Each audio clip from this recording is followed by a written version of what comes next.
Hey everyone, happy Thanksgiving. We are live on a Monday here on To The Point. Hope you guys are all having a great weekend, good time with your family, however you celebrate Thanksgiving. But it's a Monday.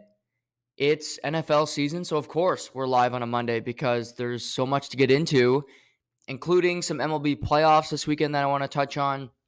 We might get into some NHL details, but we're going to save that for tomorrow. Technically, the NHL season started this weekend in Prague, Czech Republic, with two games between Nashville and San Jose. Nashville winning both games, but really uneventful. The NHL, did a horrible job at telling people about these games. They didn't promote it well. It wasn't a story, and I don't think many people knew. So that's the NHL for you. They're not good at marketing. They're terrible at it. While the NFL had back-to-back weeks in London, England, and they sold out both games. And that's just the difference. Some sports, marketing's not for everybody. I'm not great at it. But I'll make fun of other people who are not good at it, like yours truly. And that really was what happened. So yeah, the NHL season has started technically.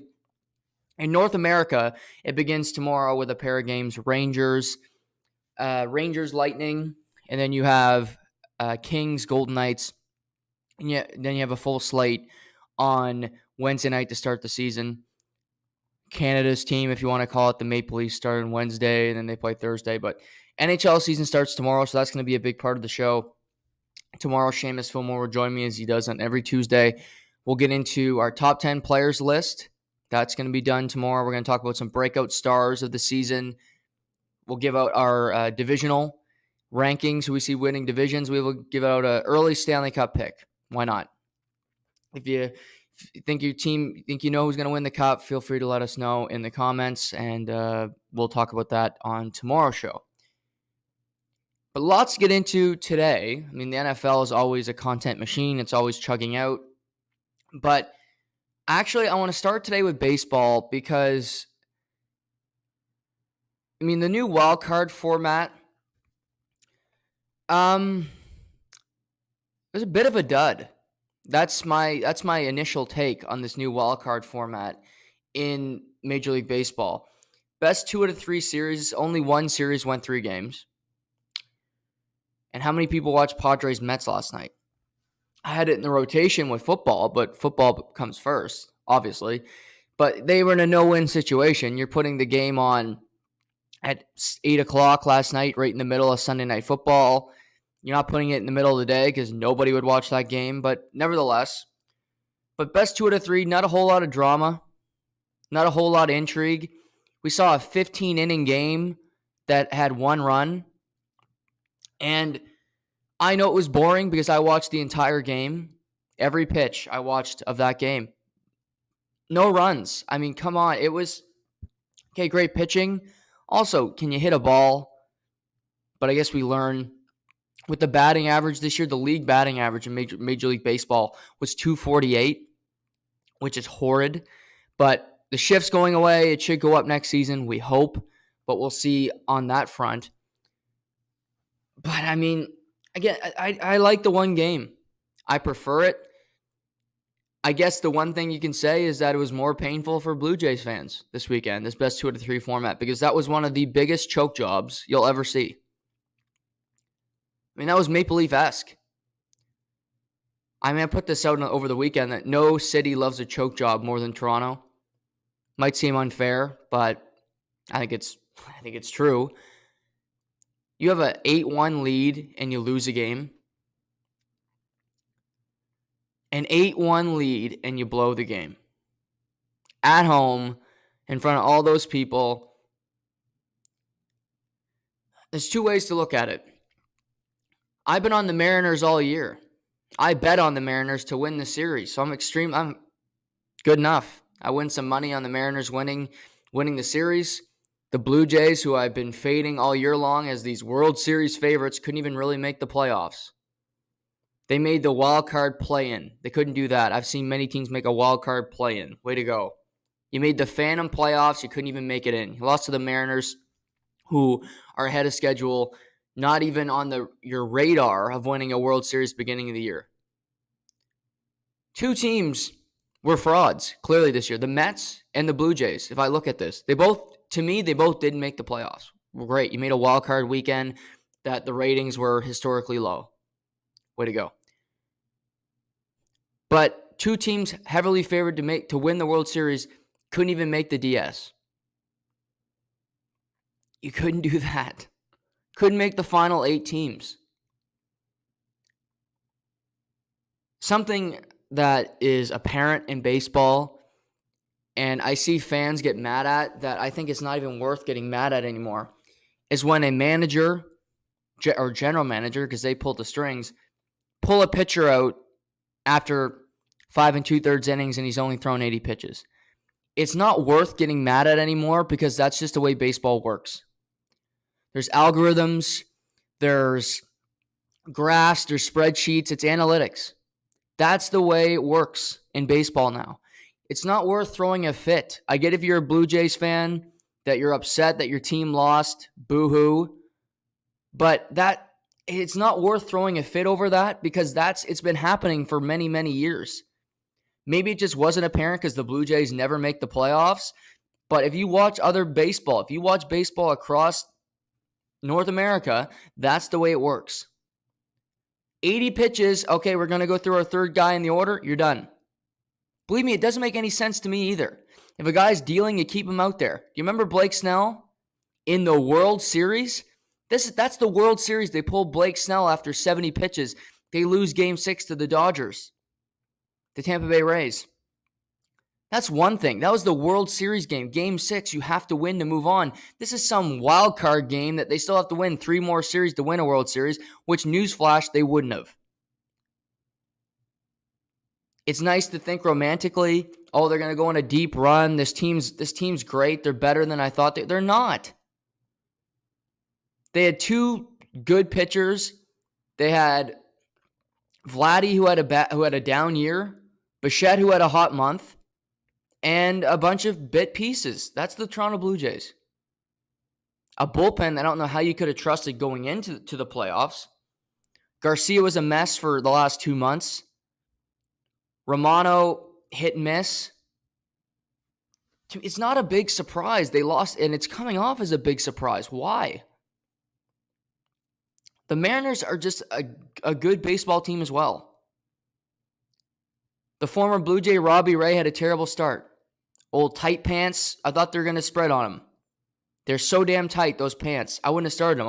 I would have went with Logan Gilbert in Game 2. But now they get Logan Gilbert tomorrow for Game 1. So it works out against Justin Verlander. Pretty good pitching matchup. 4:30 tomorrow, Game 1. American League Divisional Series. I understand the pain of being up 8-1, that it's a heartbreaker. But for majority of these baseball decisions, after that decision with Blake Snell a few years ago, there's little that you can get mad at baseball anymore because it's not going to change. Analytics have taken over the sport. Analytics, in the most part, have ruined the sport. That's why they're taking away the shift. That's why they had to make systematic changes to their sport so that it is more entertaining. Now, was the baseball this weekend more entertaining than the regular season? Yes. We saw some hit and run. We saw guys steal bases that you never see in the regular season. It was a decent product. But was baseball more entertaining this weekend than college football? No. Was baseball more entertaining this weekend than the NFL? No. And that's why it would rank 3rd. That's why they're scrambling to find programming. That's why they're trying to find anything to grasp onto. And they had to put a game yesterday that they really didn't want to put on yesterday. They'd prefer to have it today. There's nothing on but a Monday Night Football game tonight in Kansas City where you could have all afternoon to play that baseball game. Columbus Day in the States, Thanksgiving here. People would have tuned in. Because what else are you going to do? You got to have something on the tube when you're eating turkey. But just to me, this people getting angry over baseball decisions, my advice is don't, because that's just the way it works. Okay, Gausman could have, they probably would have won the game. They keep Gausman in. I don't disagree. I don't disagree, but that's the way it works now. One thing I will say, Springer got hurt. It wasn't soccer. He wasn't being overly dramatic. This is something, again, this is about the Tua injury. Head injuries are real. If you think he's soft on that play, I think you're soft. I think you think you're a lot tougher than what you are. You probably never played a competitive sport. You probably never had a concussion. But, I mean, come on. He got hit. He got a knee to the head.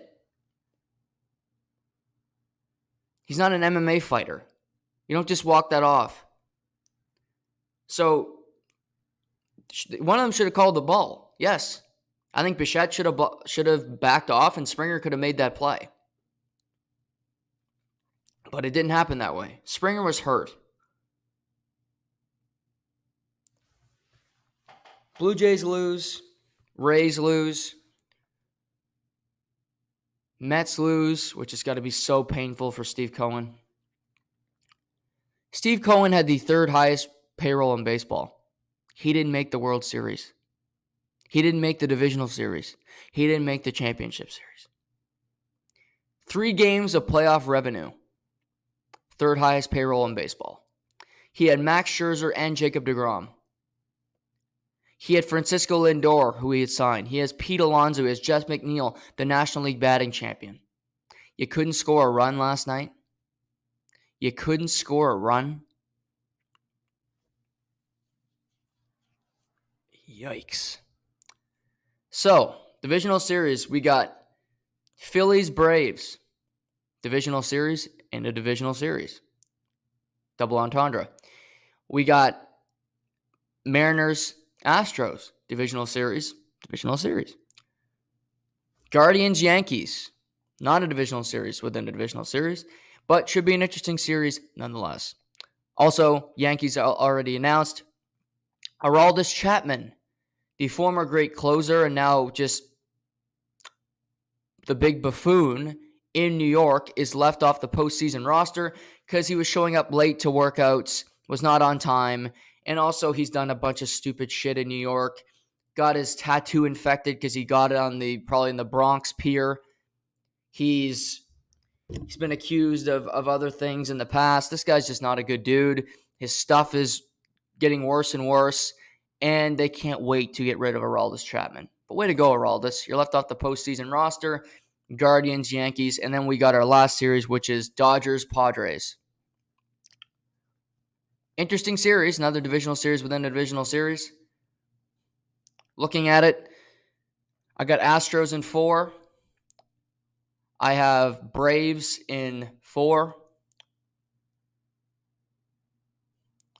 The Yankees series.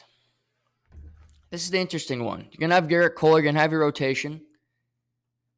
Shane Bieber's going to get a couple of days off. He'll pitch in this Yankee series. We saw road teams win. I'm not just going to go home favorites. I got Guardians in 5. And I'm going to go with the Dodgers in 3. I don't trust the Padres still. Also, I bet on this podcast that the Padres would not get past the divisional series, so I don't want to be wrong. I got Braves and Astros in the World Series. I got the Braves repeating. But I also want to see Braves and Dodgers. I want the grudge match. I want to see it. I think it'll be fun. American League, less interesting. Just is. There's not a whole lot of juice in the American League. Guardians would be kind of fun. I like Francona. But the Yankees, I've heard of. I'm not as excited about the Yankees because I've heard about the Yankees for the last month with Aaron Judge with every fucking cut-in. Enough with Aaron Judge. Enough with the Yankees. He has the all-time home run record, though. Sorry, Barry, but Judge didn't need a needle to do it. His ass is clean, I think. At least we think so. Now, to football.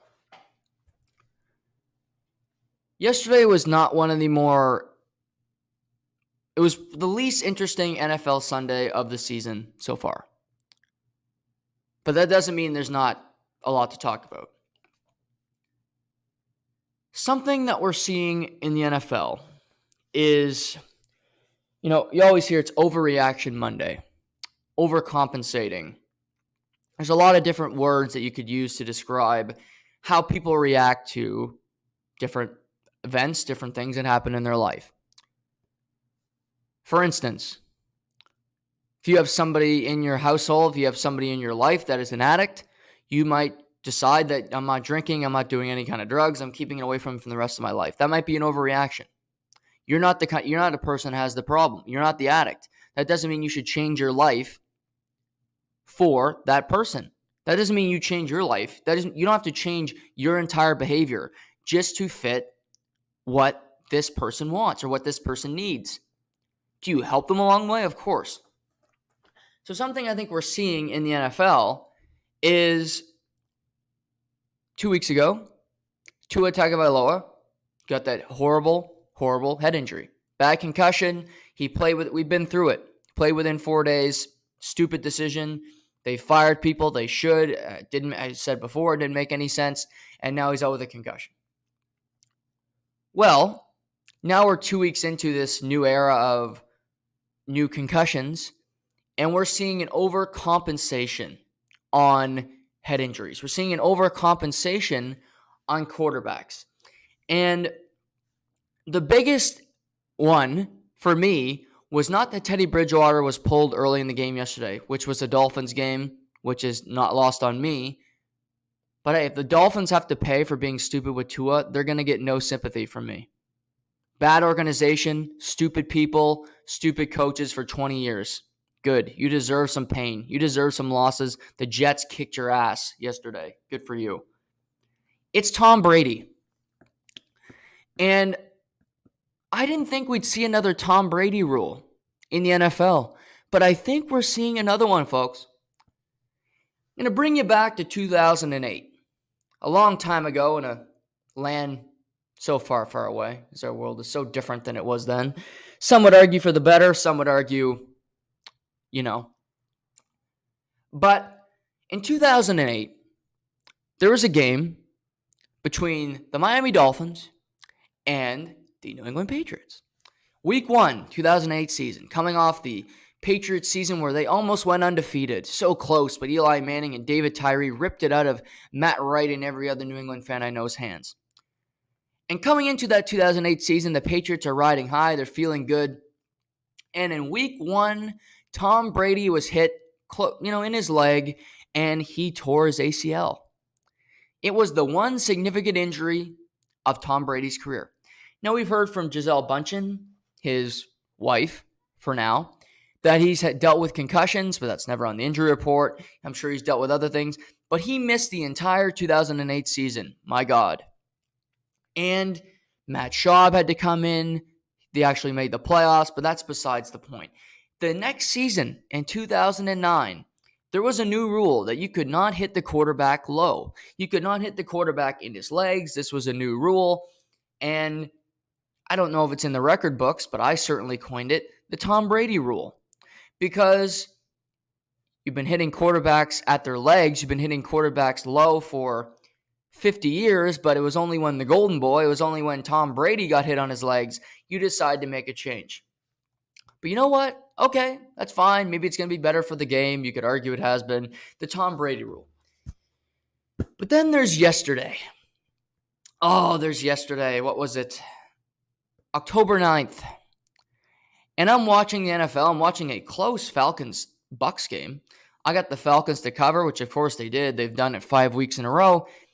But with about 3:44 left in the game, Grady Jarrett comes around the edge and wraps his arms around Tom Brady. And Grady Jarrett didn't throw Tom Brady. He didn't hit him at the legs, so it wasn't 2008 Brady rule. He didn't hit him in the head. He didn't grab his face mask. He grabbed him around the body like this. He actually did like a belly-to-belly, just wrapped him around, and he dropped him to the ground. Nothing malicious about it. No head. Nothing drastic. Looked like a sack to me. This was on a third down. Would have given the Falcons the ball left. 2 timeouts with 3:43 to play.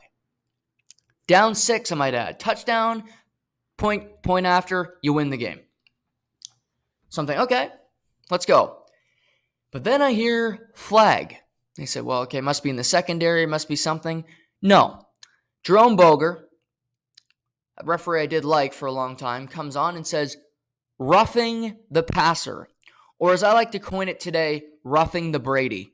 Because this is one of the worst roughing the passer calls ever, and it directly affected a game.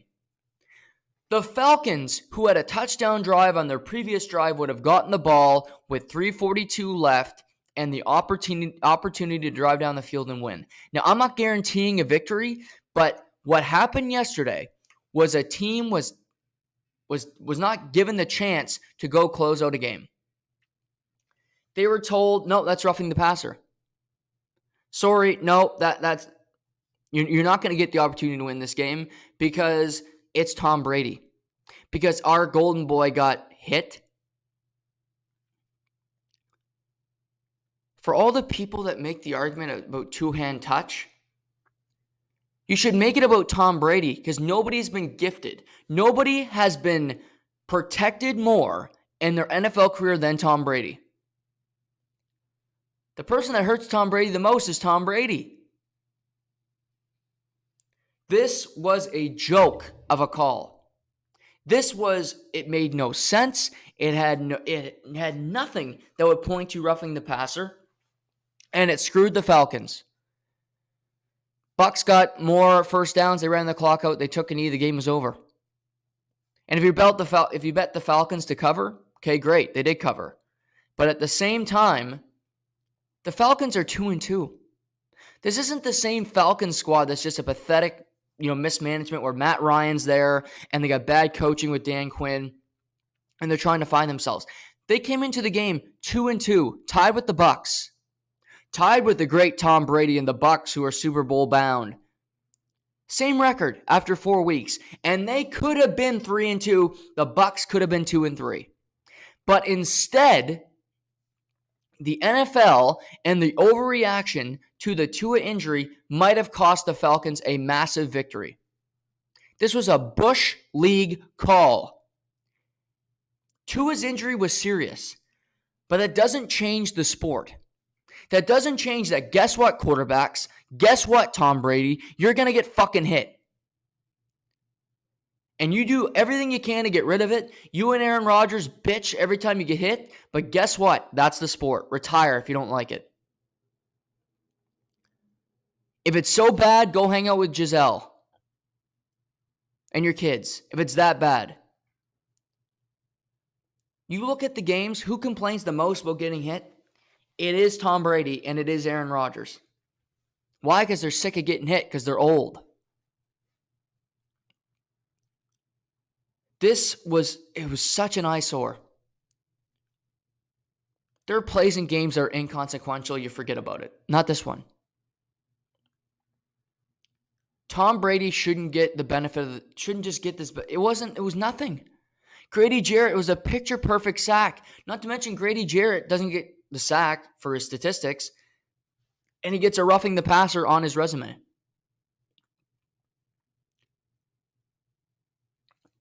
The NFL should have to come out today and say the officials screwed up. Now, that doesn't help the Falcons. It doesn't give them any kind of benefit. But if I am the Falcons, I am livid today. I'm getting a hold of the NFL because if I can't do that, then I can't sack the quarterback. This is another Tom Brady rule. Just call it roughing the Brady. Because if you rough Tom Brady, if you put your arms on him, they're going to blow the whistle. They're going to blow the whistle. They're going to benefit him. Because guess what? You watched last night, Sunday Night Football. Do they give that benefit of the doubt to Lamar Jackson? Hell no. Do they give it to Stafford? Do they give it to Joey B? No. These guys take licks. They're not throwing the flag for roughing the passer when these guys are getting hit. But when it's the old man that everybody is scared to offend, they're scared to do anything with Tom Brady. Guess what? They throw that flag to bail his ass out. This was a bailout because the Bucs might have lost to the Falcons. And across the NFL, we can't have that. We can have Tom Brady and the Bucs lose to the Falcons, the sorry Falcons. Marcus Mariota beating Tom Brady? He might have yesterday, but we don't get the opportunity to see it because Jerome Boger and that officiating staff bailed him out. This happened in New England forever. This guy's gotten every fucking benefit since he's come in the NFL. The only time he didn't get benefit when he was caught cheating because he did. But he has been protected. He's been shielded. He's been looked after more than anybody. And it continues now. This is just me, and you're talking about marketing. We started the show talking about marketing, PR. Joe Burrow is more important to my league right now and long-term than Tom Brady. Lamar Jackson is more important to my league right now and long-term than Tom Brady. Name any quarterback. Guess what? Tom Brady might be the best quarterback of all time. That's still a debate for me. Joe Montana, to me, is as good as Tom Brady. But when he retires, the league goes on. Michael Jordan left. The sport went on. Wayne Gretzky left. The sport goes on. When Sidney Crosby retires, the NHL is going to be fine. We'll be fine. That's what happens. Great players leave, but why are we still protecting this guy? My God. It was a terrible call. It gives the Bucs a win that they might not have deserved. He benefits again from refs protecting him. 2008, low hit on the quarterback rule, otherwise known as the Tom Brady rule. If this continues, this isn't the Tua rule where you got to protect for hit injuries. This is the roughing the Brady. You touch Brady, you sniff at him, you ask him what kind of gel he's got in his hair, you're going to throw a flag. Roughing the Brady. Terrible call. I feel bad for the Falcons. They deserved the opportunity to go win that game yesterday. They didn't get it. Any other quarterback, they do. If that's Baker Mayfield in Carolina, they get that opportunity. But it's not, because it's Tom Brady, and the league has to see him win.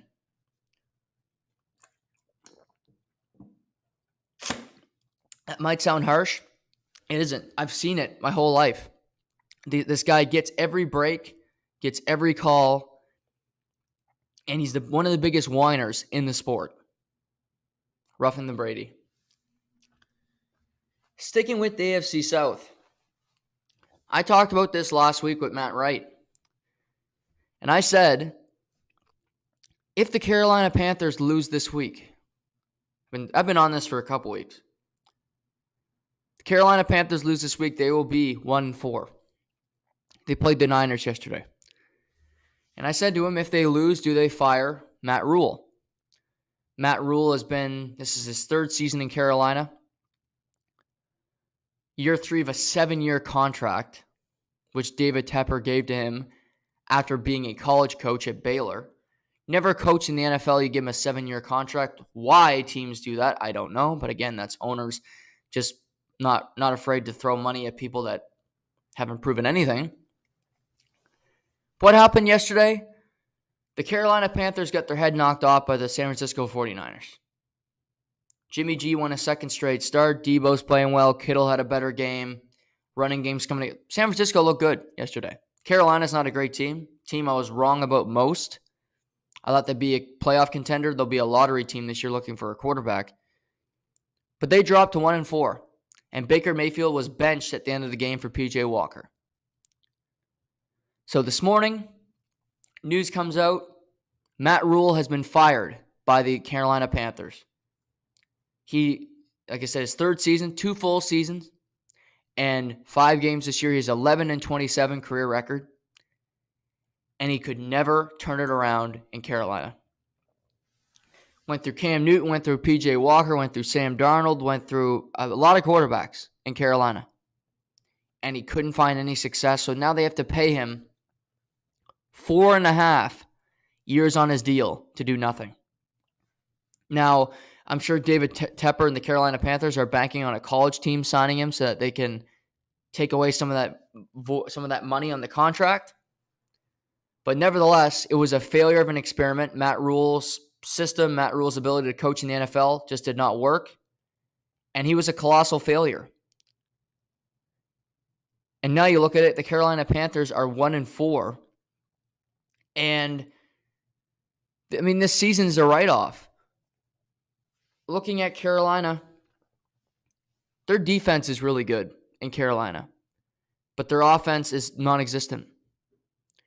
They've gone through offensive coordinators, they've gone through different systems, and it just doesn't work. Baker Mayfield is playing horrible this year. I've never seen him play this bad. He played better last year hurt than he has been this year. Seen Dan Orlovsky on NFL Live talk about how their system is predictable. Teams can predict plays when they're going to run them. And it becomes incredibly easy to diagnose, incredibly easy to play against. I don't know where Carolina goes from here. Sam Darnold may be available this week, but it's not a quarterback competition because both guys were taken in the same draft class, and both guys are going to be on different rosters next year if they're on NFL teams. To me, I don't know if Baker Mayfield can be a backup quarterback. I'm not sure Baker Mayfield can go somewhere and sit behind somebody and just accept that. That's the way he's going to have to approach it now. Unless he just goes to a bad organization and gets another opportunity. But he might have to be a Tannehill and sit behind somebody for a while and try to get better. But for Carolina, I mean, you got Robbie Anderson. You have DJ Moore, two good receivers. I mean, your offensive line has never been great there. But the quarterback position, the head coach, has never been stable. Oddly enough, Ron Rivera, who got fired from the Panthers and then took the Washington football team's job, he's 1-4 too. He's going to be unemployed here soon. Maybe not today, but he'll be unemployed after this season because the Commanders stink. They were actually in a game yesterday, but Carson Wentz threw a late interception. They lose to the Titans. They're 1-4. But I mean, you look at it. The Saints found a way to win yesterday against Seattle. They're 2-3. Panthers are last in this division. Their one win is against the Saints on the season. As a game, I think they scored 21 points. There's a lot of bad offensive football in the NFL, don't get me wrong. But the rest of this season is a write-off. I'm not sure who the interim coach is going to be. I mean, you still got to play the Bucs twice. The Falcons are not a write-off anymore.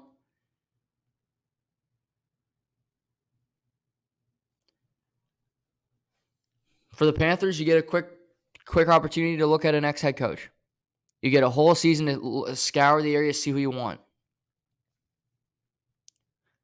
The easy thing to say is, well, we want an offensive-minded head coach. That's the new pivot in the NFL. I don't know. Robert Saleh is having some success with the Jets. He's not an offensive-minded head coach. He seems to be morphing that team into his identity, seeming to have some success. In Buffalo, Sean McDermott is not an offensive-minded head coach. He's having success in Buffalo. I don't think it has to be an offensive-minded guy per se. It's about hiring the right coordinator with that guy. Carolina's got a good defense. I mean, I look at a guy like D'Amico Ryans, who you got to see yesterday play against the Carolina Panthers. He's the defensive coordinator for the 49ers. Who wouldn't want to play for him? He's always got one of the best defenses in the NFL. They always play hard. To me, he's gonna be a next head coach in this next system, unless he's whiteballed out of it. But he deserves a look. He deserves an opportunity. The Vikings hired Kevin O'Connell. He's having a successful first year with Minnesota. They're 4-1. They're in close games. It's not always pretty, but guess what? Minnesota's 4-1 in the NFC North. I don't know who the Panthers look at. I'm curious to see where they go with this hire because it's an important one. They just went with a college coach. I don't think they're going to do that again. I think it's going to be a guy in the NFL, at least coaching in the NFL right now. It doesn't have to be an experienced guy per se, but getting a person that is coaching in the NFL that has some success with it seems important to me. Another name to keep your eye on, Ken Dorsey. the Buffalo Bills coordinator who threw a fit a couple weeks ago in Miami, he can coach. The Bills offense has looked really good. Dayball left. They haven't skipped a beat. They haven't skipped a beat in Buffalo, and Ken Dorsey deserves a lot of credit for that. To me, Carolina could look at him and see what he can do. See if he could be a head coach for this team. But you see this in college, and you're seeing it in the NFL. Teams are firing guys earlier, so they have more of a look at who they can hire, who they can bring in. What kind of people can we have do this job? That's how I see it now, is who can come in and do this for us. So we'll see what comes of that. NFC East. The NFC East has pivoted. We now have 3 teams that are just dominating the NFL. The Cowboys are 4-1. We have the Giants at 4-1. And the Philadelphia Eagles remain undefeated. Looking at these 3 teams, I'm not surprised by the Eagles. The Eagles are a very good team. They just find ways to win. Yesterday, they didn't play their best game, but they still beat the Cardinals after they missed a game-tying field goal late. Another home loss for the Cardinals. I would say the most surprising of these teams has to be the Giants. The Giants were in London yesterday and defeated the Green Bay Packers. That is a really impressive win. Daniel Jones was hobbled. He wasn't 100%, clearly. And he gutted it out yesterday. I think it was the most impactful, is the most impressive win of Daniel Jones' career. Because he had to fight his way to that victory. He had to scramble. His legs weren't good, but he made some big throws. He stepped up in the pocket, and he hit guys in stride when he had to. I mean, the Giants were down big, and they only allowed 2 points in the second half, and it was because they allowed a safety late in the game just to stop the clock and to put the Green Bay Packers away. As I go back to my notes on that game, it was 20-10 at the half. 27-22 victory. I mean, Saquon Barkley is huge. It's huge for this team.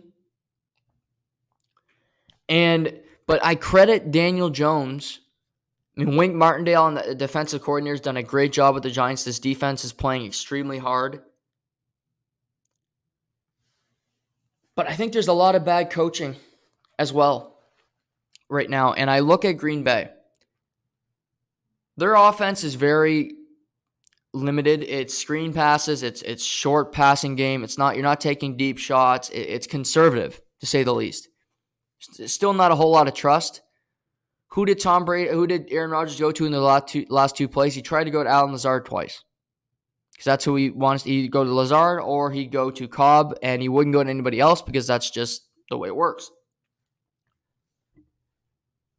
But we got 1:11 left in the game to 3rd and 2. Green Bay's got 2 timeouts. 3rd and 2. You have A.J. Dillon at running back. Why wouldn't you run the football? Even if you get stopped, then it's a 4th and 1. You still have a timeout. You have some different plays that you can run. Nope, you don't run the ball. Pass is bad at the line of scrimmage, nearly intercepted. So now you got a 4th and 2. Well, if you just threw the ball on a 3rd and 2, on 4th and 2 in a play that you got to make to win the game, you're not going to you're not going to run the football. So it's predictable.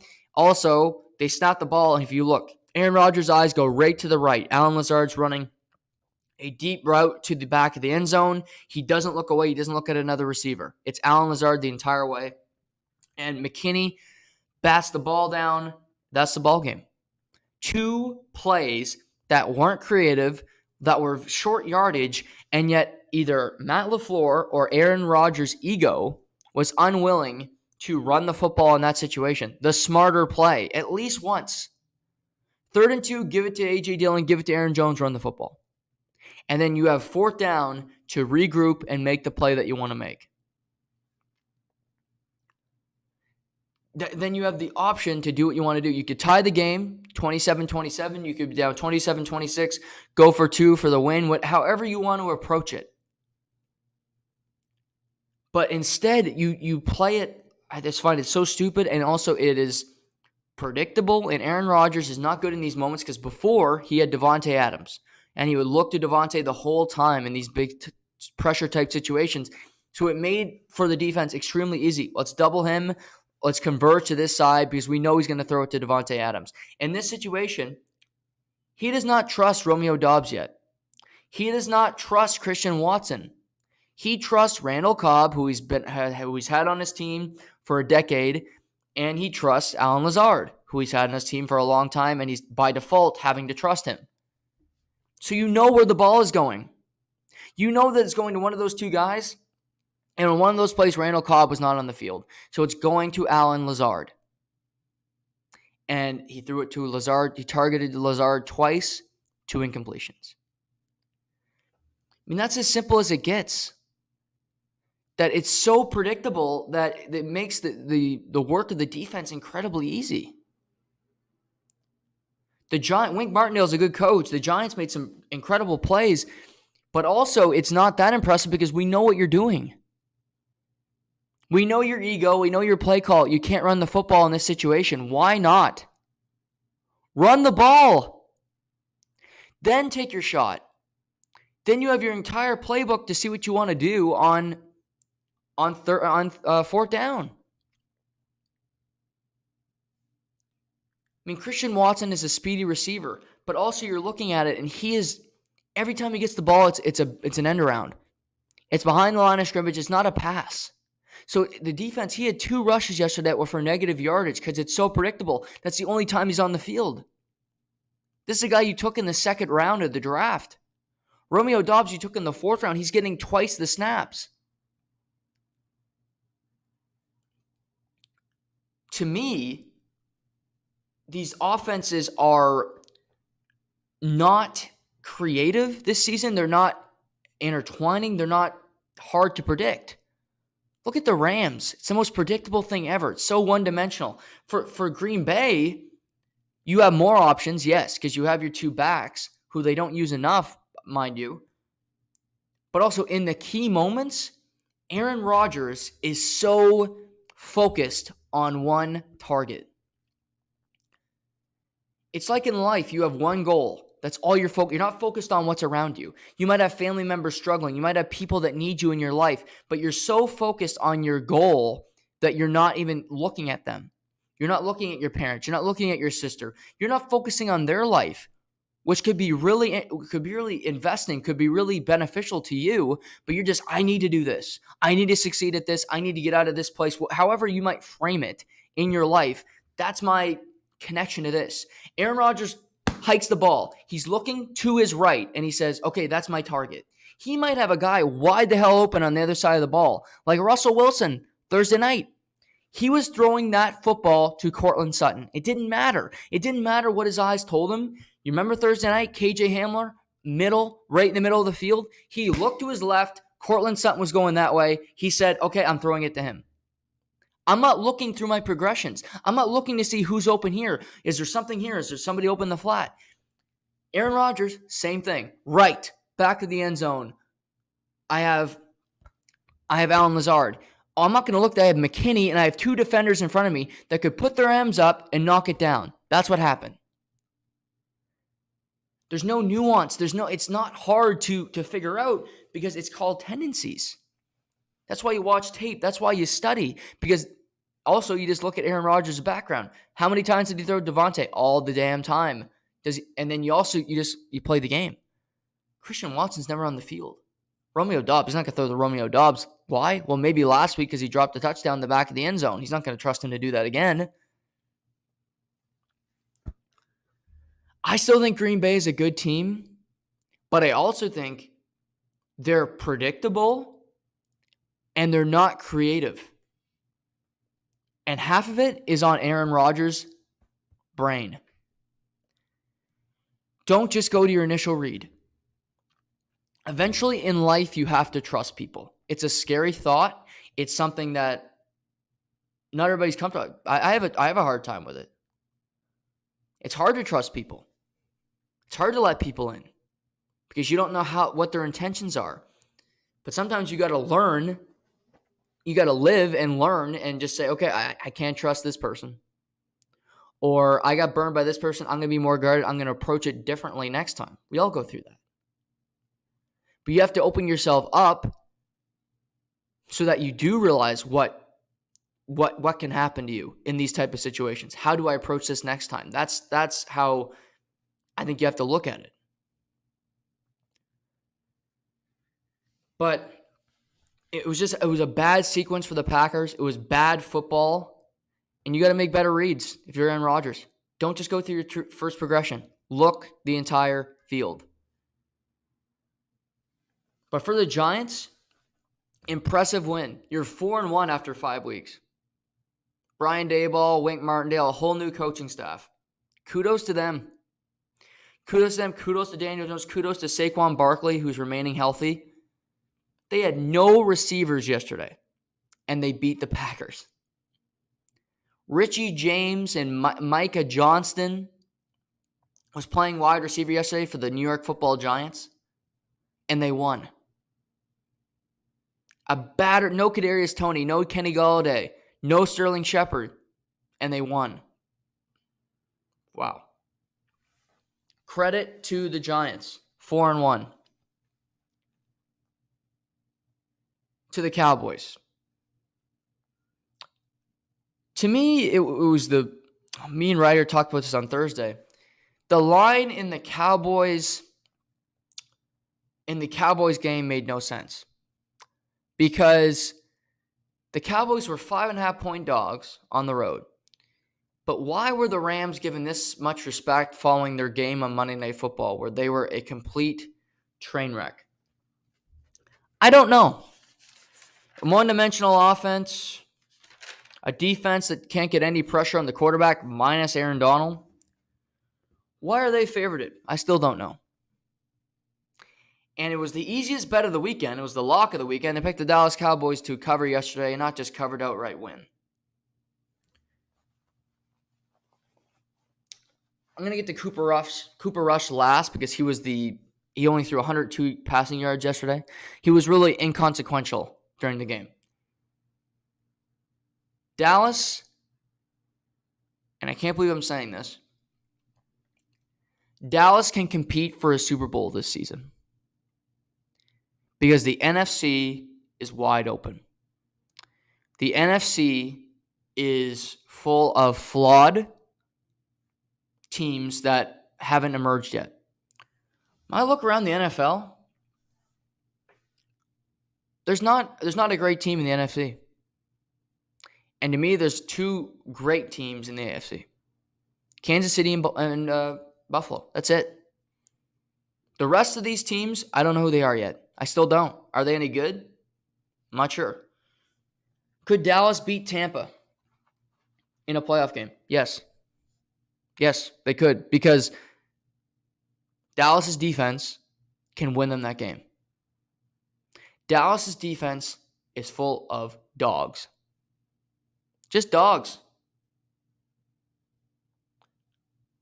Micah Parsons had 2 sacks yesterday. The Dallas defense had 5.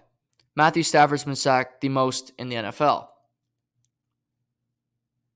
But you're seeing new stars emerge. How about Neville Gallimore coming up big for the Cowboys? My guy, who had been on for a couple weeks, Dorrance Armstrong yesterday. How about a strip sack of Stafford, which then ended up Dexter Lawrence then picking it up. DeMarcus Lawrence, picking it up and taking it home for 6. How about Dorrance Armstrong, the next possession, blocks a punt, which led to a field goal for the Cowboys? This defense, these defensive players, Trayvon Diggs, who did get burned yesterday but then had a big play late in the game, they can flat out play. They can keep you in games. They keep pressure on the quarterback. Donovan Wilson's a good player. Aaron Donald had a good game yesterday, and the Dallas offense was really non-existent in the passing game. Now, Tony Pollard had a great game for the Cowboys, who's an explosive player, and they made plays when they had to. But they keep winning with Cooper Rush mainly because of their defense. Mainly because their defense make big plays in big moments.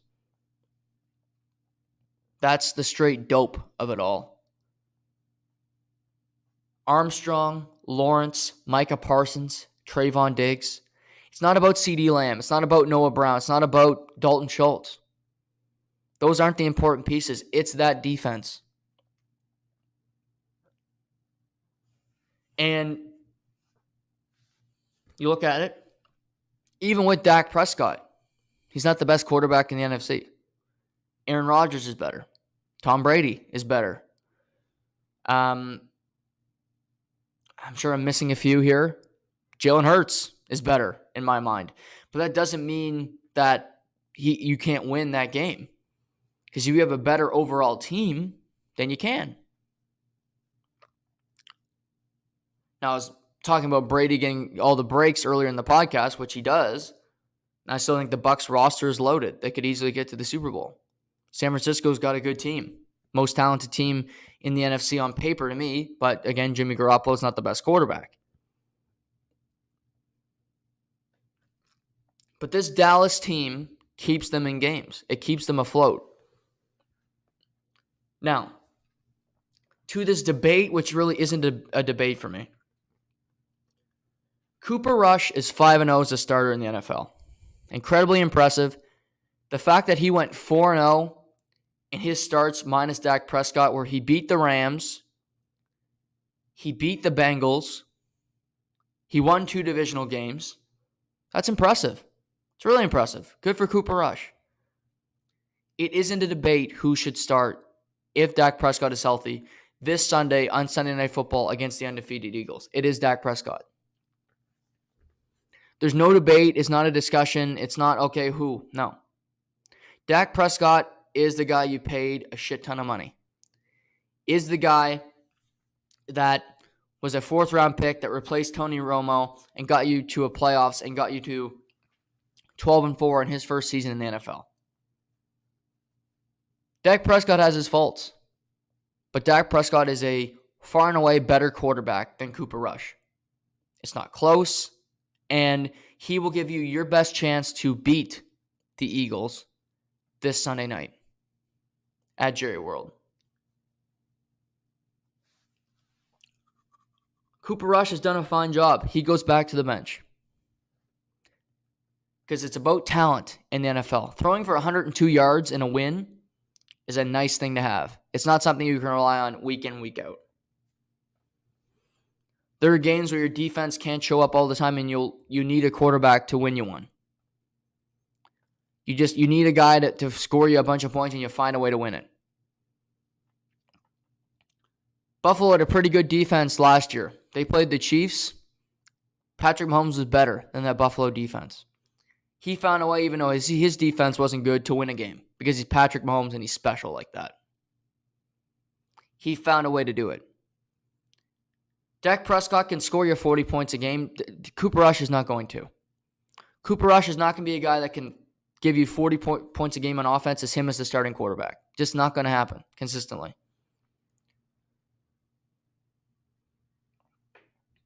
Now, he didn't throw an interception in all of his games. It's another great thing. He doesn't turn the ball over. Cooper Rush is going to get his opportunities. Potentially he gets a good contract from Dallas to stick around. Maybe gets a good backup quarterback deal in the offseason. But he's not the guy. The Dallas Cowboys should be thrilled they're 4-1. Thrilled. No Dak, you go 4-1. You are so proud of Cooper Rush. I'm sure the guys are thrilled for him. But you're also like, holy crap, we're 4-1. We're getting our starting quarterback back. They haven't lost since they lost to the Bucs in week 1. They're ahead of the Bucs in the standings. They're ahead of the Packers in the standings. Look at it that way. But now you are in a position, you have a home game to go play the Philadelphia Eagles. And with a win, you would be leading the NFC East. you'd be 3-0 in the division and leading it with only having your starting quarterback for 2 games. That's unheard of. That's unprecedented. That doesn't happen every day. And you'd have the opportunity to do that. With Dak Prescott, that does not guarantee that the Cowboys are going to win this game because the Eagles are a really, really good football team. They beat the Cardinals yesterday. It was a close game. Do I think the Cardinals are a good team? Not at all. But it doesn't matter. Some games you just find a way to win. They won the game 20-17. Did Kyler Murray and Cliff Kingsbury completely fuck up that last play? Absolutely. They couldn't have handled it worse. But that doesn't matter. They won the game. They're 5-0. You move on. Jalen Hurts had 2 rush touchdowns. The offensive line, they were missing Jordan Mailata. Kelsey got hurt. He stayed in the game. And defensively, they made enough plays. C.J. Gardner-Johnson had an interception. They won the game. Eagles are 5-0. This division, it's still hard to figure out. The Giants next week, they got the Ravens. The Ravens are 3-2. I'm not sold on the Ravens. They worry me. These 2 teams play each other, and the Commanders are done. They're out of it. They're inconsequential. They're not part of the process.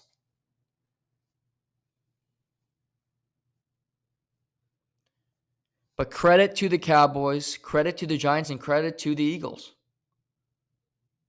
You're winning games. You're winning important games. Beating Green Bay, it's a big deal. I don't care if it's in Lambeau or not. You beat Green Bay, that's a big deal. Cowboys, you just beat the defending Super Bowl champions. It's getting easier and easier by the week, but you did it.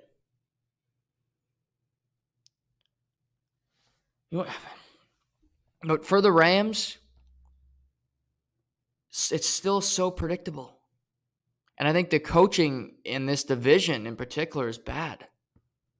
Coaching in Arizona has always been bad. Cliff Kingsbury's a disaster. I've talked about this forever. But McVay, you're not creating opportunities for other guys. It's Cooper Kupp or bust. There's nothing else about it. Cam Akers finally gets some carries, doesn't have a whole lot of success. Your offensive line is a disaster. Another 5 sacks allowed yesterday in Stafford. He's not going to make it through the season at this rate. I don't know. This Rams team's in trouble. Arizona's not a good football team. So you got Seattle, you have Arizona, and you have the Rams all at 2-3. You got San Francisco leading the division at 3-2 right now. And this is crazy to say, but the way it's looking, Arizona, to me, has a more explosive offense than the Rams. I love Aaron Donald. He had 2 sacks yesterday, but he's playing by himself. Jalen Ramsey makes some big plays every now and then. But for the next couple weeks, I think the pressure should be put on this Rams defense to win a couple games for this offense. I talked about the Cowboys doing it. It can happen. Donald, Jalen Ramsey, Leonard Floyd, step up. This offense needs to find itself. It needs to work through the kinks. It needs to find an offensive line combination that can do anything productive. So it's on you guys to have a good, solid couple weeks and keep us afloat. That would be my message if I'm Sean McVay to my defense. Stafford's beat the hell up. I need to find somebody who can block. I need to find another receiver who has a pulse. Allen Robinson had 2 catches. In his last 2 games, he has 4 catches for 14 yards. 4 catches for 14 yards. I need Van Jefferson to come back healthy. When the hell is he coming back? Higbee can't do it all in Cooper Kupp. I need to find somebody who can do anything. And my Ben Skoranek little experiment at fullback, even though he's a wide receiver, it's not fucking working. So for the Rams, defense has to be priority 1. Win us a couple games. Win us a couple games over the next couple weeks to keep us in it. Otherwise, we're screwed. That would be my message to this group. We'll see. But that's my view on it for the Rams.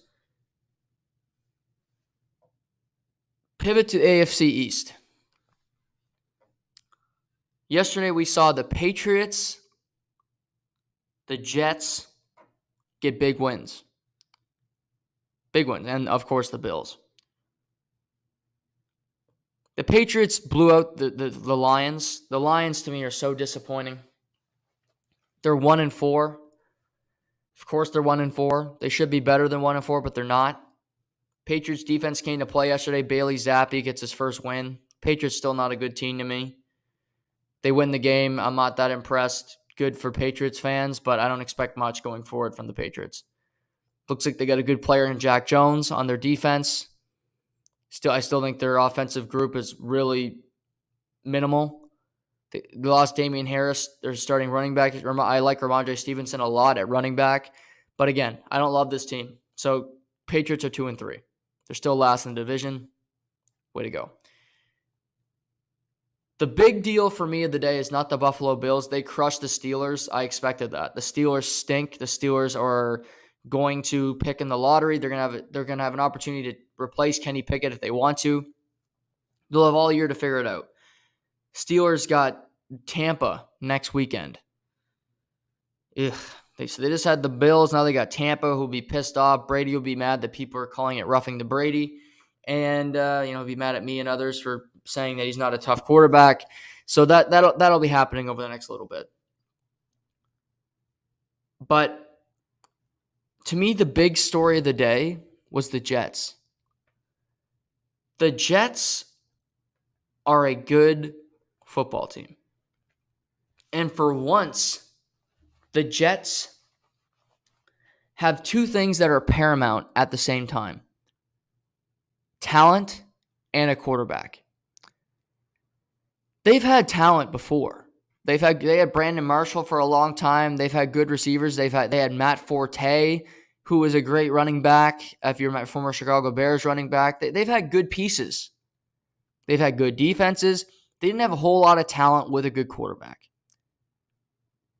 To me, Zach Wilson, yes, he's only played 2 games this year, but I will add he's 2-0 as a starter. Looks far and away improved from last season to this season. I look at his reads, the way he's reading the field, his RPOs, where he looks through his progressions. It looks like a confident guy. It looks like a guy that knows what he's doing on the field. How he hits wide receivers in stride. And you have a good quarterback and you mix it in with talent. You got Garrett Wilson, who's a stud. Corey Davis still has a lot of game left. I like Tyler Conklin at tight end. To me, the big name is Breece Hall, running back from Iowa State, who had 100 receiving yards yesterday. I think he put in over 50 yards rushing on the ground, and he put in a couple touchdowns. The dude can flat out play. You also got Michael Carter, who's your other running back. He had 2 rushing touchdowns yesterday. It's a 1-2 punch at running back. He's out of the University of North Carolina. This Jets team has talent. They got talent out the wazoo, and Robert Saleh is coaching this team up. They're playing tough for him. They have an identity. They're not the sorry Jets anymore. They have something that can pivot, that can translate into success in my mind. Where he's looking at them and saying, if we do this, we'll win games. And they seem to be buying in, and that is a really productive thing for a Jets franchise that's just been so lost in Adam Gase and bad coaching and bad quarterback play for a long, long time. Their offensive line is decent. They're protecting Zach Wilson. He gets to go through his entire – he looks around the field, and it's not just one guy. It's not just Brandon Marshall when it was Fitzpatrick. You have multiple weapons that can flat out play. The Jets fans should be really encouraged that they have this team.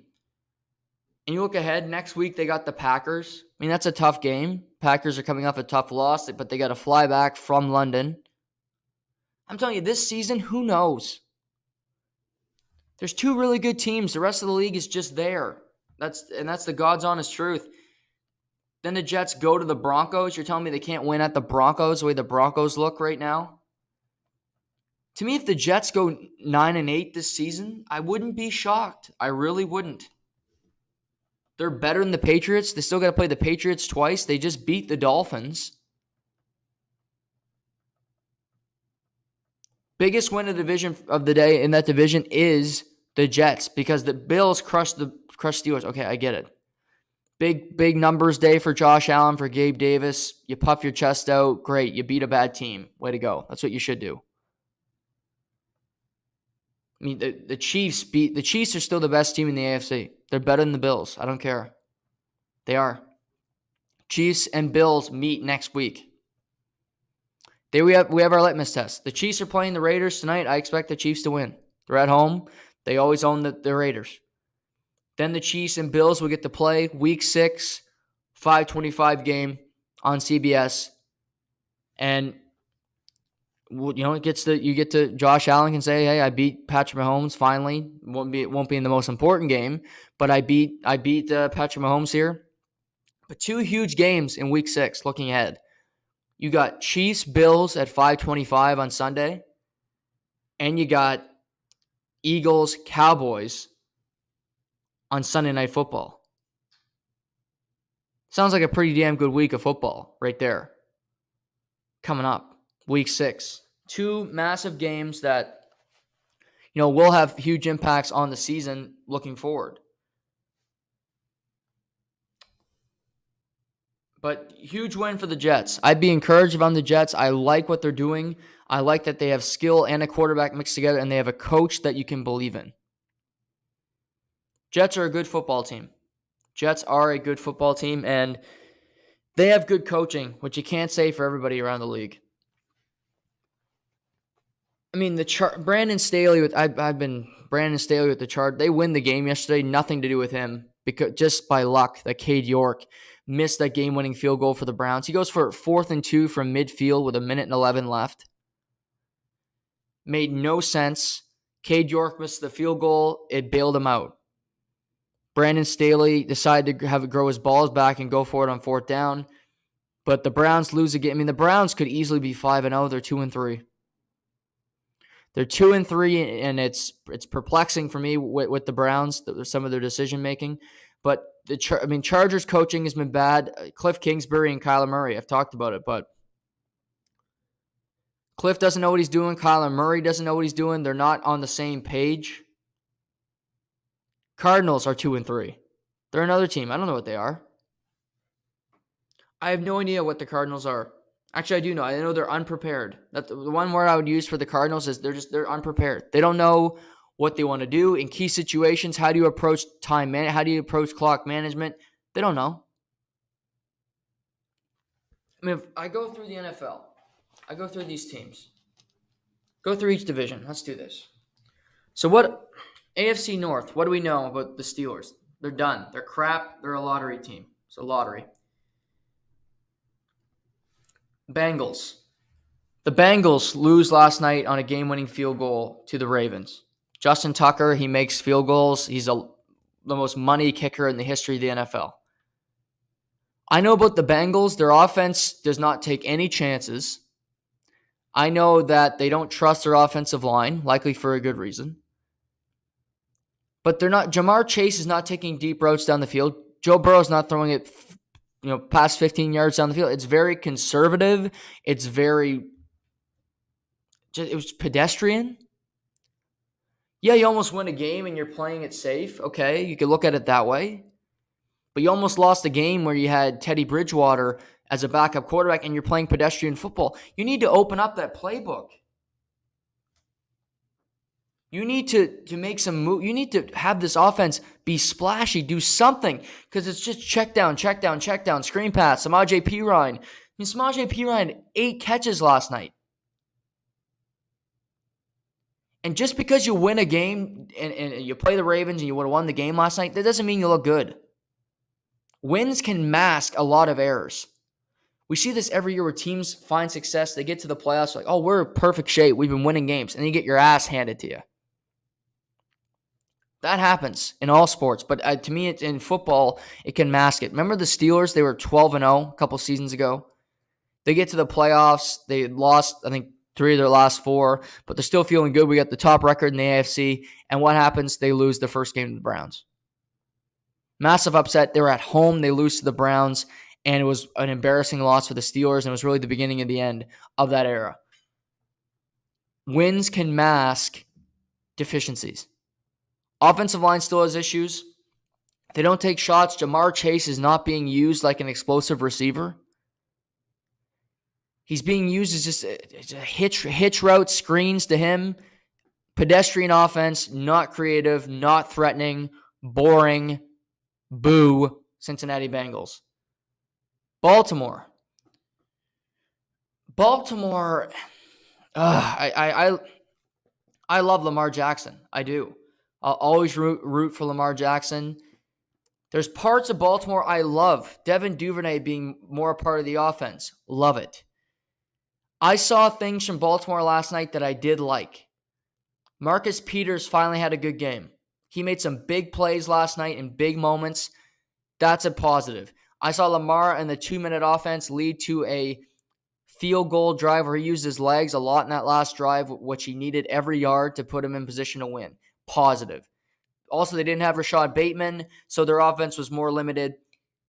I like Baltimore more than I like Cincinnati because I think Lamar's more of a threat. I think their offense is more wide open. Greg Roman's doing more with this offense so far. We'll see if Cincinnati makes a change, which they should. Baltimore is, if I look at the AFC hierarchy, like I said, it's Chiefs 1 for me. I would go Bills 2. That third slot, you're waiting for somebody to emerge. You're waiting for somebody to emerge in that third slot. It's not Denver. It's not the Raiders. The Chargers are still very much undetermined to me. Baltimore could be number 3. They should be, honestly, because I think they're a good team. But I saw positive signs from Baltimore last night that would make me think this team can get to another level. They're not there yet, however. Browns are the Browns. I think they're playing competitive football with a backup quarterback. They need to win some games to hope before Deshaun Watson comes back from his suspension. But again, they're the worst team in this division, even with Deshaun, in my mind. That's the AFC North. AFC West. Let's go through it. Denver. My God. The Denver Broncos are frauds. The Denver Broncos are not last in this division, and that's saying something that they're not because they are just a hell on wheels right now. Russell Wilson, everybody hates him. Richard Sherman's ripping him on Thursday Night Football, which I love to see. I love pettiness. I love content. I don't care that you don't have a good reason not to like somebody. In my mind, you don't need a good reason not to like somebody. I dislike plenty of people. I probably don't got a good reason for it, but I don't. But Russell Wilson's a mess. Offense is a mess. Coaching and their play calling, and there's nothing good in Denver. Fans are leaving the game at home before overtime starts. That is not a good sign, I'd say. Disaster in Denver. Just a flat-out disaster in Denver. Vegas. They're last in this in the division. You're going to lose tonight, so you're going to be 1-4. Not good. Not good. Vegas, not good. Chargers, like I just said, who the hell knows with the Chargers? They're 3-2. They should make the playoffs.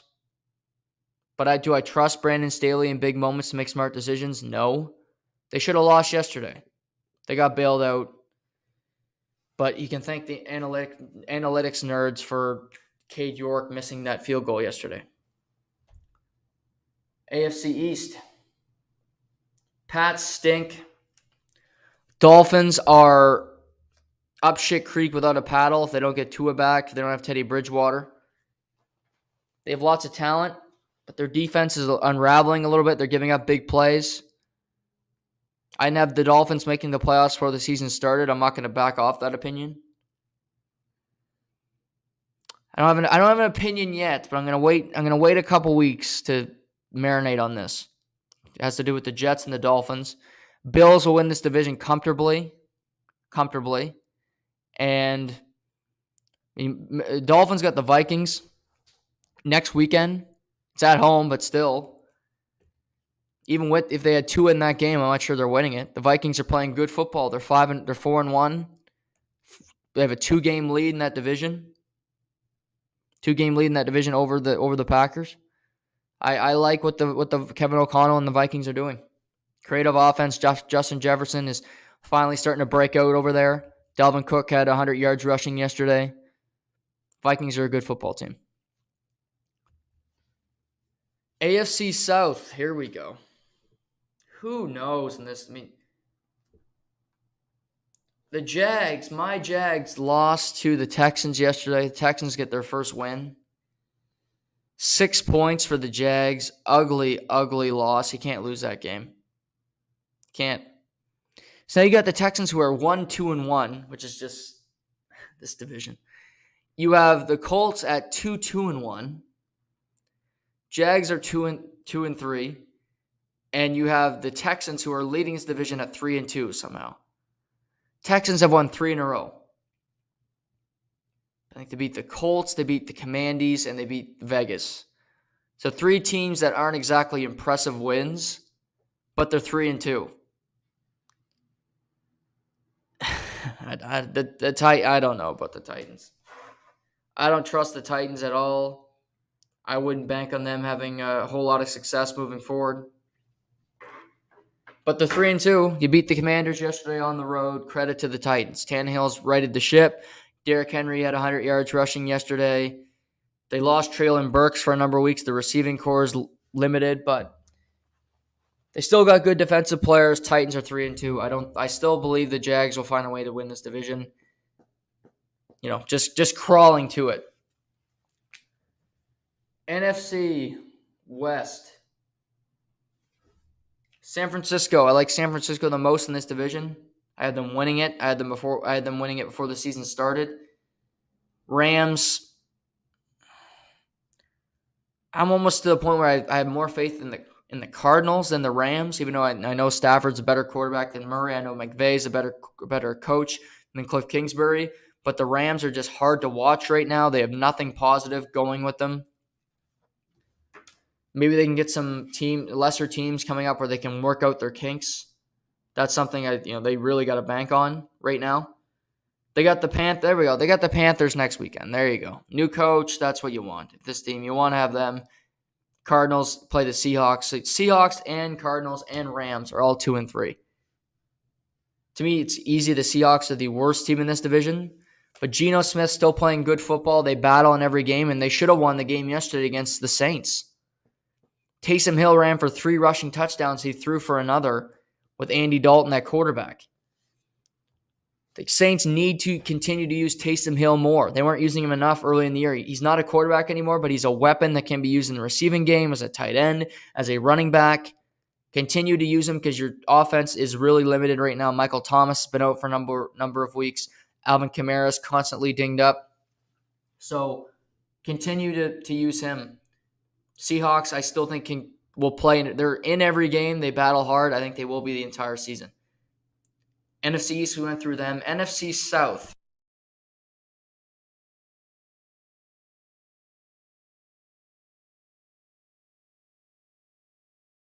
The Bucs are the best team for sure. But they got bailed out yesterday. The Saints are 2-3. Panthers are 1-4. They're a disaster, as we went through. And the Falcons are 2-3. I think the Falcons are just going to be a team that hangs in there all year long.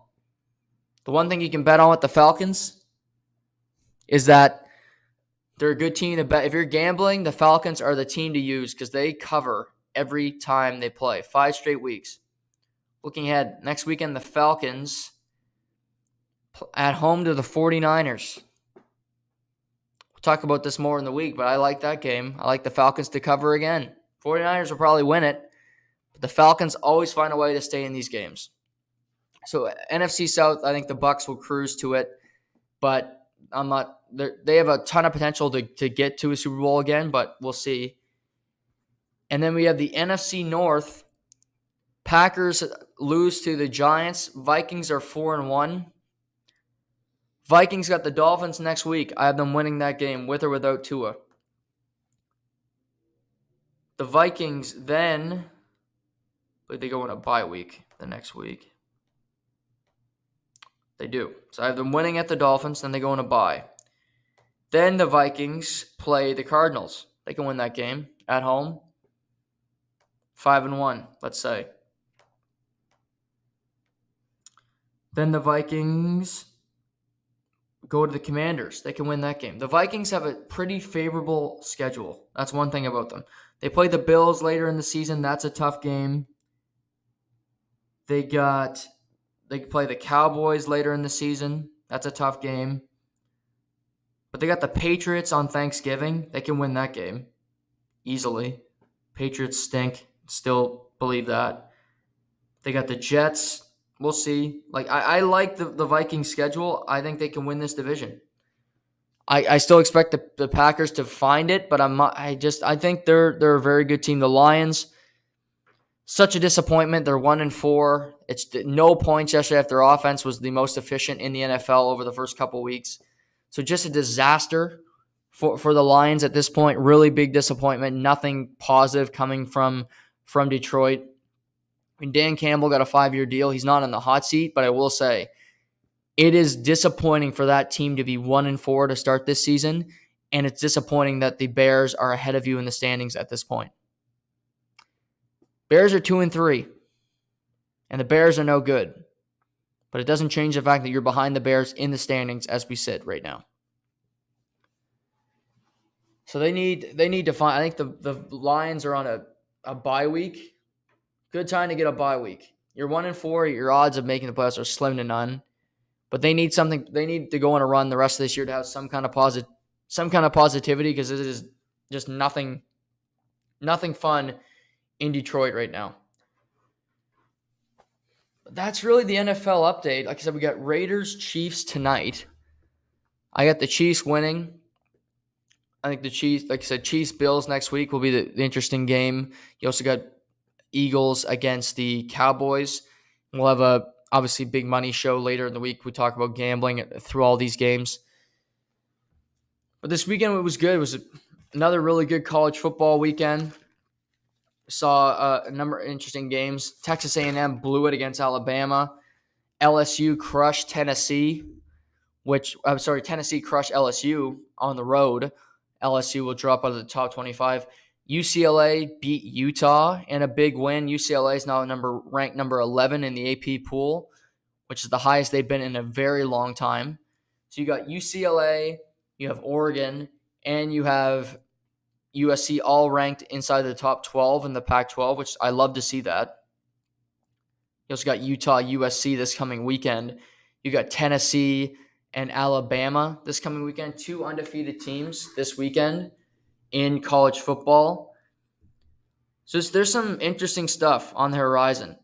Just with me, college football, there's 10 teams that are still undefeated. They're all ranked into the top 10. You have UCLA just outside of that. And looking ahead, like I said, I just named a couple games this weekend, but there's a couple other ones that I missed Penn State and Michigan. That's a game Saturday afternoon. Both teams are undefeated. You have Penn State ranked number 10. You have Michigan at number 5. That's a good game. Kansas is playing Oklahoma. Oklahoma's going through a train wreck right now. They lost 49-0 to Texas, their biggest rival. They're unraveling quick. Kansas did lose this weekend to TCU, but TCU can flat out play. No fault there. Incredible 38-31 game. Interesting all the way down to the wire. This weekend we got North Carolina State, Syracuse. A little ACC interesting game. Syracuse is undefeated. North Carolina State's got 1 loss, only lost to Clemson. Oklahoma State undefeated against undefeated TCU. TCU's played 1 less game than the other 6-0 teams, but Oak State's undefeated at TCU. Another interesting game. Let's look again. Clemson at Florida State. Interesting game. Mississippi State heading to Kentucky. Mississippi State's 5-1 in a tough SEC. I mentioned USC, Kentucky. So a lot of good games this coming weekend in college football. The NHL will return this week. A lot of games this week in the NHL. We're going to have baseball playoffs this week. NBA returns in a week tomorrow. And Seamus will join me tomorrow to talk NHL, all things like that. We'll recap Monday Night Football.